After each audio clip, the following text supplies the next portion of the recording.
Kamusta na kayong lahat? Oras na ulit para magkwentuhan dito sa Storytime with Tita. Ang babasahin naman natin ngayon ay Ang Package.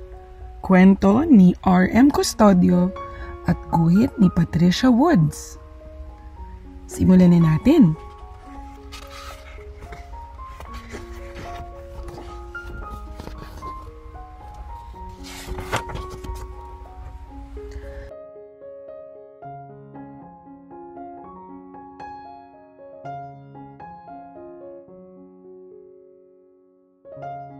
Mayroon akong kaibigan. Ang pangalan niya ay Mary Ann. Parati kaming magkasama. Parati kaming masaya.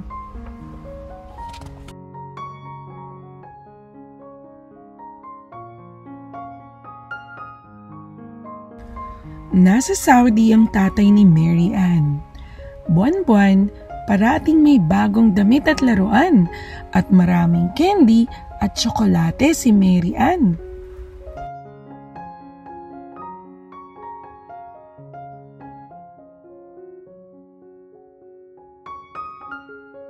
Sa tuwing may padala ang tatay niya, parati akong binibigyan ni Mary Ann. Parati rin akong pinapahiram ng kanyang mga laruan. Minsan naiisip ko, ang swerte naman ni Mary Ann dahil ang tatay niya ay nasa abroad.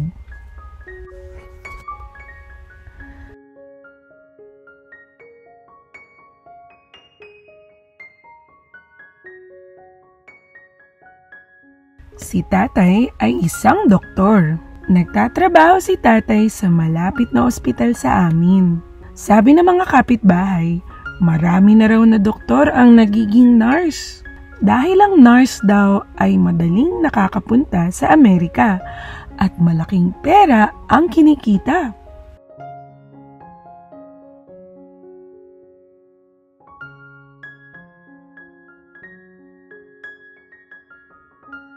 Minsan naiisip ko, bakit kaya ayaw na lang mag-nurse ng tatay?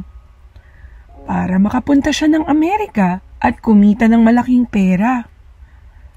Kapag nasa Amerika na din ang tatay, magiging pareho na kami ni Mary Ann. Magpapadala na rin siya ng package buwan-buwan. Magkakaroon na din ako ng mga bagong damit, laruan, at maraming mga candy at tsokolate na imported tulad ni Mary Ann.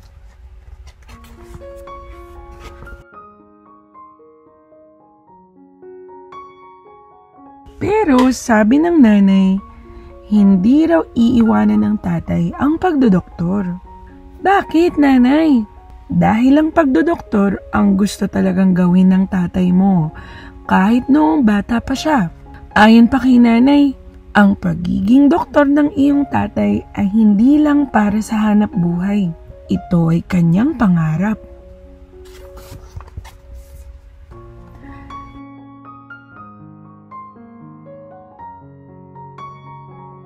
Isang araw, nagpunta ako sa bahay nila Mary Ann. Yayayain ko sana siyang maglaro, pero sabi ng nanay niya, may sakit daw si Mary Ann. Mataas daw ang lagnat nito.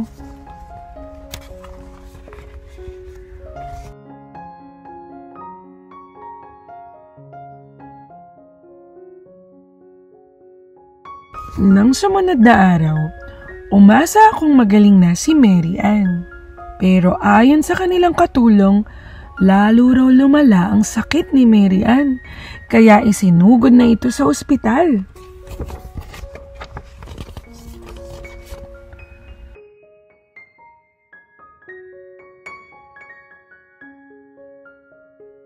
Awang-awa ako kay Mary Ann, pero wala akong magawa kundi ang manalangin sa Diyos. Sana po gumaling na si Mary Ann para makapaglaro na ulit kami.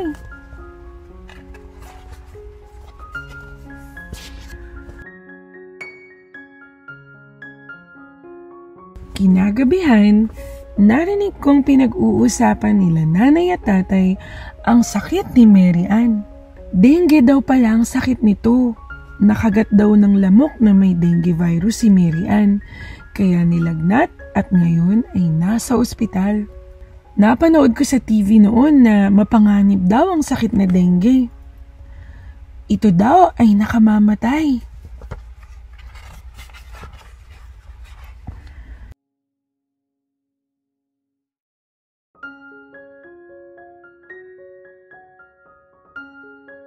Kaya naman kaagad kong kinausap ang tatay.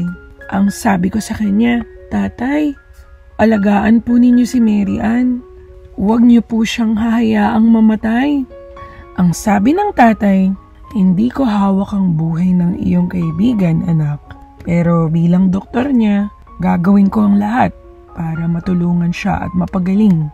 At niyakap ako ng tatay.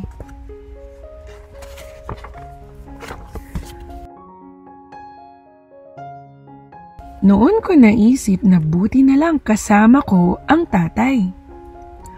At buti na lang wala siya sa abroad. Kung hindi, walang mag-aalaga sa kaibigan ko. Walang manggagamot kay Mary Ann.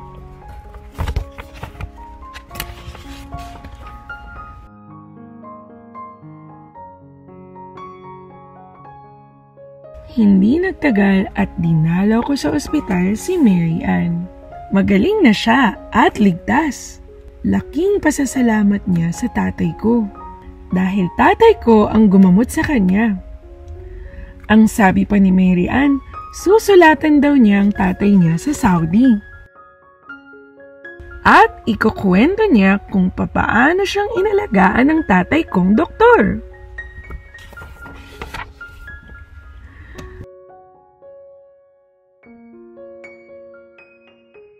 Bago umalis ng ospital, hinanap ko ang tatay. Nakita ko siyang nakikipag-usap sa mga kasamahan niyang doktor at nurse. Ang sabi ng isang doktor sa tatay ko, "Bakit hindi ka mag-nurse at magpunta sa Amerika para kumita ka ng mas malaki?"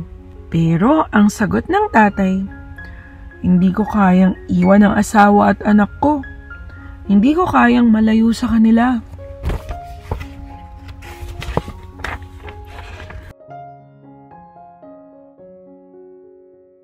Noon ako lumapit kay tatay at niyakap ko siya. Hindi lang ako nagpasalamat sa kanya dahil niligtas niya ang buhay ng kaibigan ko. Nagpasalamat din ako sa kanya dahil hindi niya kami iniwan ng nanay kapalit ng pera sa Amerika. At noon ko naisip na mas mahalaga iyon sa amin.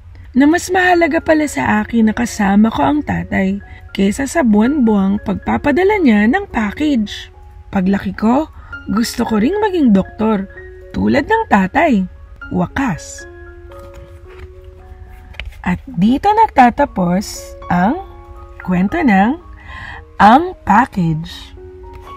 Oh, may natutunan ba kayo sa kwento natin ngayong araw? Sana nagustuhan ninyo ang kwento. At kung naibigan ninyo, mag-subscribe lamang sa aming channel para mas marami pa kaming maikwento sa inyong tulad nito. At samahan nyo kaming muli sa susunod. Dito lang sa Storytime with Tita. Paalam!